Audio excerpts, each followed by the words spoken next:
Hey everyone, welcome back to Guzworks. This is a new ship I'd like to show you.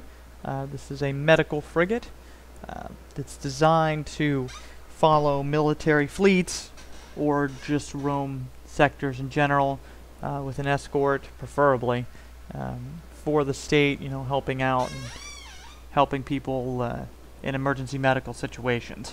It's a relatively small ship, weighs in at about 1.6 tons. 1.6 metric tons, wow. Just give you a rundown of some of the things outside. So we got some standard setup, some antennas, some turrets, some solar panels in the back. Here we have the front of the ship, again, the solar panels and things like that. The turrets, I know it's a medical ship, it's a vessel of peace. However, you know, anything can happen out there, and it does need to protect itself. It's not a military vessel, and those don't barely defend it. It's just something to kind of ward off some attacks.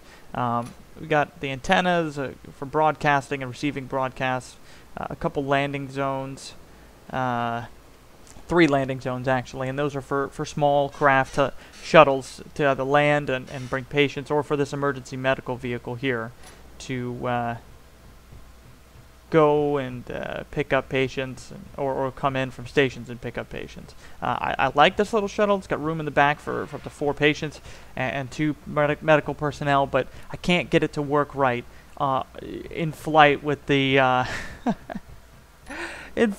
frigate. So it keeps, you know, punching through it and tearing apart. So we're not going into that. It's a neat little shuttle. I'll go into it a little more later, but basically, like I said, there's 2 there on the sides and 2 on the other side, 2 crew there, and it gets really well lit up when you do all the lights, but in the immediate term it's not on, so there you go. Other, you know, pretty standard stuff. It's got all the standard side engines, not a lot of engines, not a lot of acceleration, but it is what it is. So here, this is a ramp that takes you down from the shuttle area down into the ship proper. Symmetrical airlocks on the sides, sort of a standard I've done with the civilian ships I've made so far. Again, this is a bit of a role-playing ship. Let's start with the first room. This is the Triage Room, and you know, it's got this green color to kind of make people feel a little better, and it also lets ship personnel know this is triage. This is not the worst case scenario place. It's got some windows, you know, to give a view, because you don't just want this in industrial setting for the patients. You want to try and make a nicer, more calm sort of setting. You'll notice some damage over there. After the faction update, all the ships we had in the area started shooting each other. There were a lot in our civilian sector, and it didn't work out well. I haven't been able to fix all the damage, and I don't even know if I got this back the way I like it, so it is what it is. Here we have the intensive care unit. It's coded blue to let us know, you know, like a code blue, and this is the main emergency area. This is where the worst patients go. This is where the patients who are really injured and need immediate operation or an immediate great need of attention and care are going to come here. All singular rooms with windows for viewing out.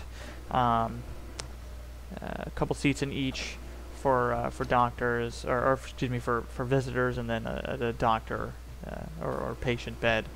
A couple artificial mass blocks there. We won't go into that right now. So going up the ramps here, yeah, and that leads from the intensive care unit up to the up to and from the shuttle area. So shuttles can land in the intensive care unit, given you know, given the hail they give, the emergency distress they give. They're told, okay, land at the back paths, and there you go. They can come right down to ICU and get treated. Emergency medical personnel from the shuttle or from the ship will help them in and do that. And then it's got some of the standard areas of the ship. Engineering. It's got gravity, gyroscopes, artificial mass blocks, which, again, I'll go into a little bit later as to what those are for. One large reactor powers the entire ship, and it's way plenty. Got some storage and conveyors from the storage that links up with the reactor, so you could fiddle with one or the other, and really you're good to go. And of course, just basic storage for the crew. Not a lot of storage, but it's just, you know, personal odds and ends. They don't need a lot of things, medical equipment and things like that. Here are crew quarters, and these are pretty basic. Again, not a lot of props for these, so there's not much we could do. survival situation, you'd put your med room there if you weren't using the other ones. That was a basic crew quarter for for engineers and nurses and just regular ship crew. There's about room for 8 of those, and then room for 4 doctors and maybe the captain in singular rooms. Again, not a lot of amenities, need more props. So this is the bridge, and at the bridge, pretty standard setup, big field of view, like I like on the civilian ships, though I'm tending to shrink them down. It's been pointed out that they're not necessarily safe. Maybe. But that is what it is. A couple command chairs and the pilot's seat. Yeah, main stuff. Pretty standard stuff at the bridge. Not too crazy. And yeah, let's give you a look outside and a movement test. So again, here's the shuttle, and the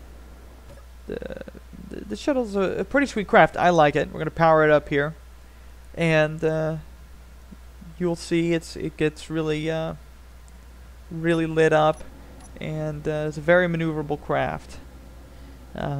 It's fast, it's agile, and yeah, it really takes care of business. We're gonna move it out the way so I can show you how this other ship moves, because again, if I try to move it with this emergency medical ship on it, it's gonna rip it apart and rip the hull apart. So we're just gonna do a quick takeoff from here, maneuver it out the way, go land it. Like I said, you can see it's a pretty ship, and yeah, just get it out the way. Go on, go land. Here we have the main ship again, and we're just gonna take it for a quick spin. Like I said, it's a pretty small ship. You know, 1.6 plus metric tons, 1.6 thousand metric tons.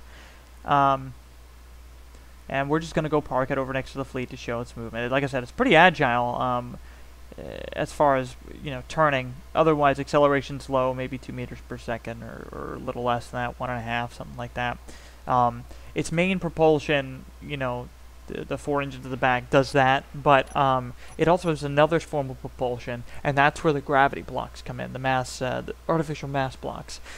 You can use them with things like a gravity gate system to do pretty much practically instant acceleration. Certainly I can't have anything docked on it when I do that. And in those moments, yeah, it works for long-term travel really fast acceleration and just a quick thing. And it doesn't use up the ship's resources, it uses up the gates, uranium, and power. So I hope you guys have liked this ship. Again, it's a role-playing ship. I'll make some more perhaps functional ships for playing and survival and things like that later, but I just really enjoyed doing this. It feels like I'm, you know, making a fun toy or something like that. I'm modeling it as a frigate due to its size, almost Corvette size, but on the lower end of frigate. This has been Guz. Tell me how you like the ship, or maybe you don't like the ship, and you know, just give me a heads up. I like the discussion. I like talking to people, so it'll be fun. And we'll definitely we'll catch you later. Take care and be safe in the belt.